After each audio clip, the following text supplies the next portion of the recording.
Hello and welcome back to the Daily Callus. My name is Miles Greene, and today we're going to be talking about root patterns and how memorizing the 5 root pattern shapes can help you quickly determine where other root notes are up and down the neck. This concept often gets overlooked but is so foundational because knowing where your root notes are on the neck can tell you what chord shapes and pentatonic boxes can be played in that region, something I'll be talking a little bit more extensively about in Root Patterns Part 2. If you're interested in purchasing the PDF guide that follows this lesson, please check out my store, The Daily Callus, on Etsy. For now, let's take a look at the 5 root pattern shapes.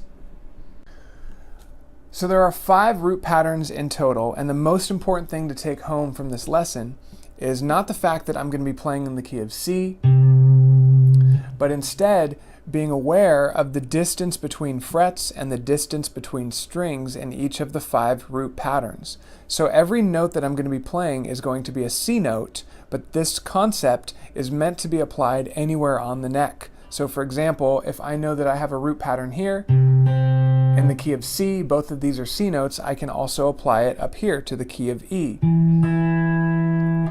So we'll just go ahead and jump right in. Root pattern 1 looks like this. We have a root note here on the A string, and if we move 2 frets back and 3 strings up, we find ourselves on the B string. That is root pattern 1 on the A and the B string. Moving up to root pattern 2, this is the pattern that most people already feel comfortable playing, which is moving 2 frets up and 2 strings down.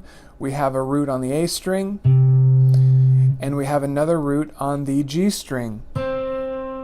Just as a quick tip, this pattern can be applied on the E string as well. So if we found a C note here, we can move 2 frets up and 2 strings down to the D string. All right, moving up to root pattern number 3. Root pattern 3 is sort of like a large, awkward triangle, but we have our root note here on the G string. And we're going to move up 3 frets and down 2 strings to the E string. And because I'm playing a note on the E string here, I know I can play the same note on this E string. So this triangle that you're looking at is root pattern 3. This is the point of the triangle, and again, all 3 of these notes are C notes. For root pattern 4, we're essentially going to flip this triangle over, creating a much smaller triangle. We're going to start with our 2 root notes here on the E string, and we're going to find another note 2 frets up and 2 strings down on the D string. So this triangle here, with this being the point, this is root pattern number 4. In root pattern number 5, we have our starting point here on the D string.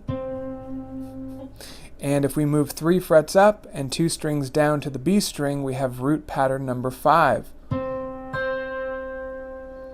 Now, if you're really sharp, you'll notice that there is no root pattern 6 because root pattern 6 becomes root pattern 1, which is essentially where we started. This note on the B string is the same note that we finished off on root pattern 5. So it really just keeps repeating until you run out of neck room. So just as a proof of concept, we can transpose keys from the key of C to the key of E. Finding a root note here, I can apply the same root patterns to find other root notes. So here's root pattern 1, finding other E notes, root pattern 2, root pattern 3, root pattern 4, and root pattern 5. So in terms of next steps, I would really try and memorize the 5 root pattern shapes and really try and take notice to the fret distance between notes and the string distance between notes. What's really awesome about root patterns is once you sort of understand them, you realize that they are a foundation to things like chord shapes, chord inversions, and pentatonic scales, and can really speed up your rock and blues guitar playing. Hey, thank you so much for watching. I hope that you learned something on root patterns. If you want to learn a little bit more about how root patterns connect with pentatonic boxes and chord shapes, please check out part 2 in this video series. I know this is a brand new channel, so I really appreciate any support that you all have to offer. And again, if you are interested in purchasing any of the visual reference guides that sort of accompany these videos, please check out my store, The Daily Callus, on Etsy. Until then, thank you so much. Happy strumming. Bye-bye.